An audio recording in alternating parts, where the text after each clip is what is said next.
The end of an era in the South Core as Victoriaville starts to come down. Good evening, I'm Ryan Benazzo. Thank you for joining us. The official deconstruction of Victoriaville Mall began today, although some preliminary work already started last Friday. This phase of the project is expected to last into the fall. Justin Hardy spoke with Thunder Bay's manager of capital facility construction today and now joins us in studio. Justin, how goes the start of the project? Ryan, there is a lot of movement, but not a lot of it is visible. Most of the work being done right now is focused entirely on clearing out the interior of the mall, removing things like kiosks. Once that's out of the way, crews from Finway General Contractor will be turning their attention to the roof. That's when people in the area will really start to see the progress being made.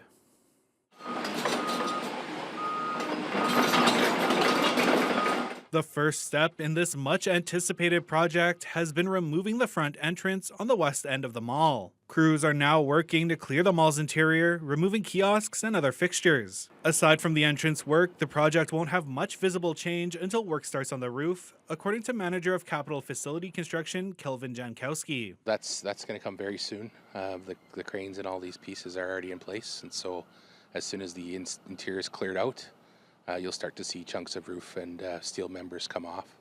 They'll be offloading steel beams onto the Victoria Avenue side and chopping them up and putting on trucks and bringing them off site for recycling. The current phase of the $18 million project is scheduled to continue until late September. After that, construction crews will move on to facade work and will complete as much of the surrounding street, water, and sewer infrastructure work as possible before winter weather sets in. According to Jankowski, the project is proceeding on schedule. There's certainly always small things on unknown conditions that you come across. There is contingencies in place to handle that. I don't think there's anything major that has taken place to date. Victoriaville Mall has been a controversial part of the South Core for over 45 years and has fallen into serious disrepair with a lot of vacancies over the last decade or so. One main problem was the roof, which was notorious for how much it leaked. Jankowski says he thinks many people will be glad to see Victoriaville gone and Victoria Avenue reopened in around 2 years. Well, for me, we just started getting involved. I'm sure there's a lot of people that are happy that this is moving forward in a substantive way. Justin Hardy, TBT News. Thunder Bay City Council will be presented with the 2026 Budget Direction Report at tonight's meeting at City Hall. The staff report recommends a 2.6% tax levy increase, which is substantially lower than the 3.8% increase that was approved for 2025. The levy is the total amount the city has to collect from taxpayers to fund municipal spending. Administration will take the same approach as last year, pegging the increase to the 4-year rolling average of the Consumer Price Index. The recommendation also includes changing the yearly capital budget to a multi-year capital budget. City Treasurer Kerry Greaves says while he's confident they'll achieve the target, there are some budgetary pressures. Primarily staffing. That's been the case for years. The staffing pressure is the most significant impact. We're looking at anywhere between 4 to 6% with the pressures. So with a target of 2.6, the administration has a lot of work to do to bring that number down, find efficiencies, and over the next few months we'll be working on that to make sure that we come in at the recommended target. A tragic collision involving a motorcycle here in Thunder Bay. It happened around 8 o'clock this morning near the corner of Maple Ward Road and Highway 1117. The crash appears to have involved a car and a motorcycle. Very few details are being released at this time, but Thunder Bay OPP have confirmed there was a fatality. Police say it'll likely take some time before any more information is released about the victim or the cause of the crash. A section of the highway between the Thunder Bay Expressway and Vibert Road was closed for about 6 hours today while OPP investigated. The highway reopened to traffic around 2 o'clock this afternoon. A 23-year-old man from Kitchener has been charged with stunt driving after being clocked at nearly 200 kilometers an hour just outside of Dryden. The arrest happened on Friday near Meadows Road on the east side of Dryden. OPP posted a photo on Facebook showing the LiDAR detector with a reading of 187, but according to police, the vehicle was actually doing 198 kilometers per hour before the detector was locked in. Either way, it's more than double the posted speed limit, a speed that OPP call very alarming. The driver has had his license automatically suspended for 30 days, and the vehicle has been impounded for 14 days. A vital local food bank is in need of a new home by the end of the month. The Current River Church's food cupboard is scrambling to find a new location as the church it now operates out of is moving due to rising rent. The food bank is now hoping the community can come together to help them keep serving those in need. Jessica Clement has the details. The Current River Church's food cupboard, currently operating on the corner of Hodder and Rita Street, will no longer have a space to work out of by the end of August due to rental costs. We have been given space here in the church, Refreshing Waters Church, and due to a rent increase for them, they're not able to stay here, so they're going to have to find a new location, which means that we as well have to find a new location. Coordinator June Gaw explains they can't move with the church, as she's not sure where they'll be going. But the food cupboard needs to stay in the Current River area. She's now calling on the community to help find a location, stating that closing the food bank is not an alternative. There are too many people that are relying on our help from as far away as the trailer park near Mackenzie School, some from Pass Lake, up Copenhagen Road, Spruce River Road, and also North Branch, as well as Current River proper. So we're getting anywhere between, I would say, 90 to 110 people every 2 weeks. Every second Saturday, GAW and volunteers provide those in need with hampers filled with fresh produce, meat, eggs, milk, and bread, along with clothing, household items, and other essentials. And as grocery prices continue to rise, so does the need in the community. People that are living on a very, very fixed income, whether it's Ontario Works or ODSP, whatever, or even a small pension, that money does not go up. So, it's really hard to stretch it between rent and paying for food or, any other expenses they might have. So it might be an emergency solution, a food bank, but at least it's a Band-Aid that we cannot rip off at this point in time. GAW is holding on to the hope that someone in the community will be able to help. If anyone knows of any space at all that would be able to house us, please contact me directly, June Gaw, and my number is 807-627-8768. And I would be most happy to speak with anyone about any solution they may have. Jessica Clement, TBT News. Ontario is investing $195,000 to help the Kekabeka Falls and Rural District Curling and Athletic Club upgrade its arena. The project will hopefully be finished in time for the club's 75th anniversary in 2 years. The funding, announced by MPP Kevin Holland, will cover new dehumidifiers for the ice surface, roof repairs, and other improvements. The upgrades will create better ice conditions and may allow the club to start its season earlier. It'll also help local curlers train for high-level competitions, including the Olympics, and keep the facility safe for hosting leagues, tournaments, and community events.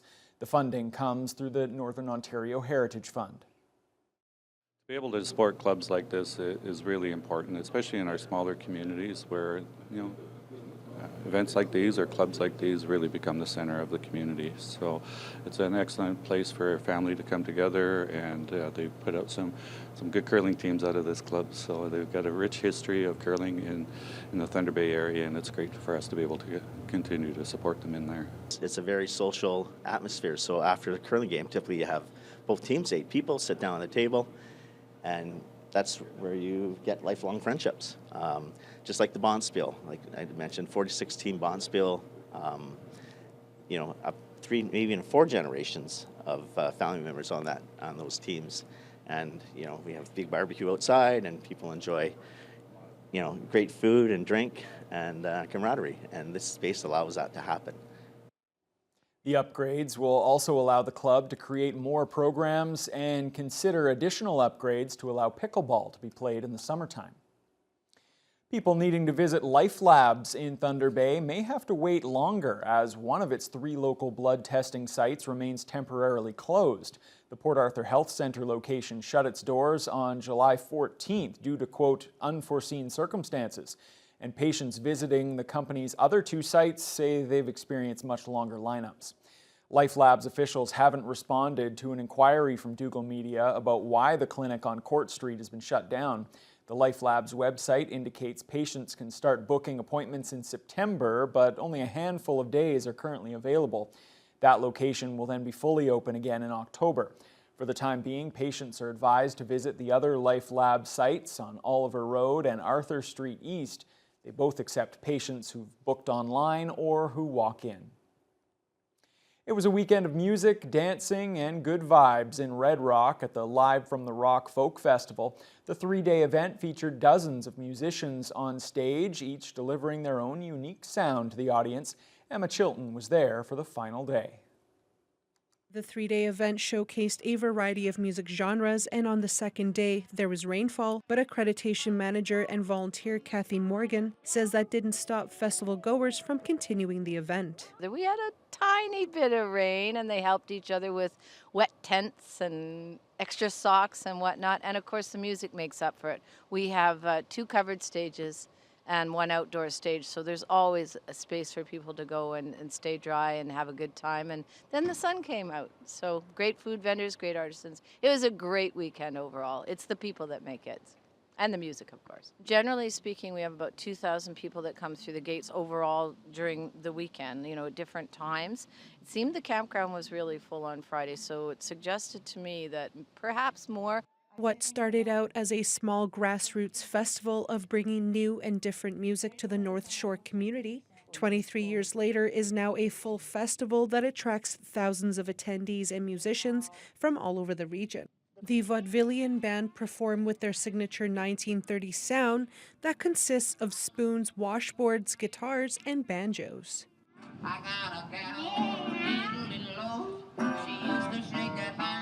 Morgan says having a wide range of music for people to enjoy is what the festival is all about.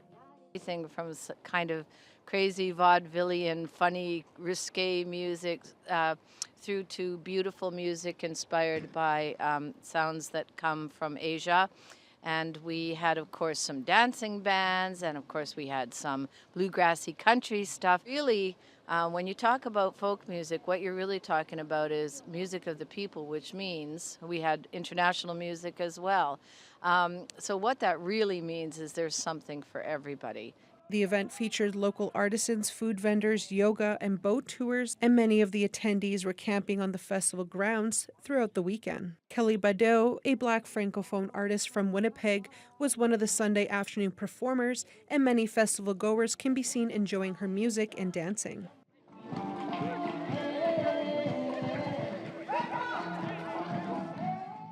Emma Chilton, TBT News. And that wasn't the only big event in the region. The 135th edition of the Canadian Lakehead exhibition has now come and gone. Tens of thousands of people came out to the fairgrounds over the past 5 days and nights. CLE officials say it's been another successful year of thrills and entertainment for people of all ages. The weather was mostly ideal as crowds poured in to enjoy the rides, games, concerts, and of course those deep-fried treats.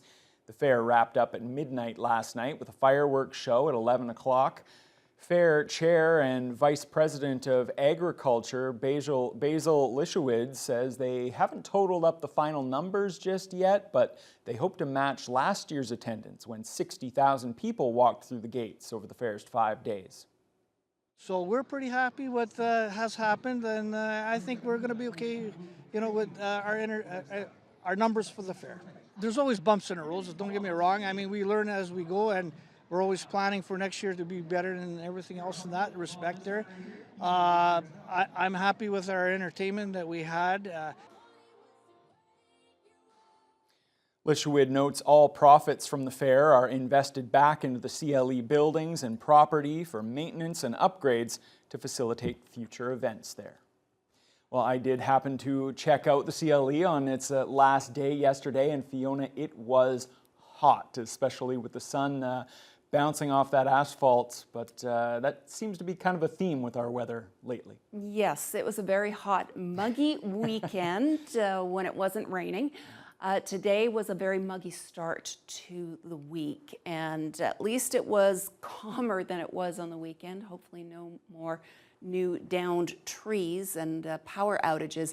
Today was mainly to partly sunny skies, so all in all, a beautiful day. Winds were primarily from the west-southwest, 8 to 24 kilometers per hour. Very light at the beginning of the day. It's just been picking up in the last few hours.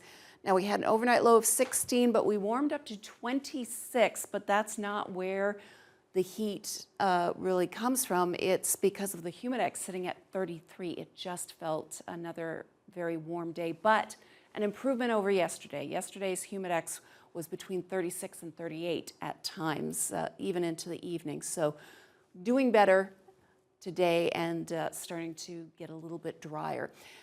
Throughout the region, mixed bag of sky conditions. Now, mostly cloudy at this hour in Fort Frances. Red Lake continues to be dealing with smoke from the prairies. For Fort Frances, the smoke isn't the dominant factor, but they are under severe thunderstorm watch, so pick your battles there. As you head further eastward, Armstrong enjoying sunshine for much of the day, but Greenstone has been locked in under a whole lot of haze in this part of the region. And then along the eastern shores, we've had rain most of the day in Sault Ste. Marie. It's just been in the last few hours that the sky has started to calm down and a little bit of sunshine peeking through. Temperature-wise, 25 at this hour and a humidex of 34. So they're basically experiencing what we were experiencing for most of the weekend. Little cooler in Marathon and Wawa in the high teens, but then we're back into the mid-20s everywhere else. The humidex is hovering between around 28 through Red Lake, Pickle Lake, Sioux Lookout, and all the way into Greenstone. As you head further south, Fort Frances currently has a humidex of 32. So a lot of heat in the region. Here in the city of Thunder Bay, we are going to see an overnight low of 17. Now, partly cloudy skies, but we've got about a 60% chance of showers moving in by the early morning hours, and that's because there's another system relatively unorganized. It's not a huge solid system moving in, but it is going to bring the risk of rain by early morning and then continue into tomorrow. But I think what people are going to notice, though, Ryan, is the difference in temperatures. A lot of locations in northwestern Ontario are going to see their daytime highs drop substantially, and they're going to get a bit of a cool down, which is probably needed at this point. Yeah, good news, I'm sure, for a lot of people who are getting a little bit sick of the heat. All right. Thanks a lot, Fiona.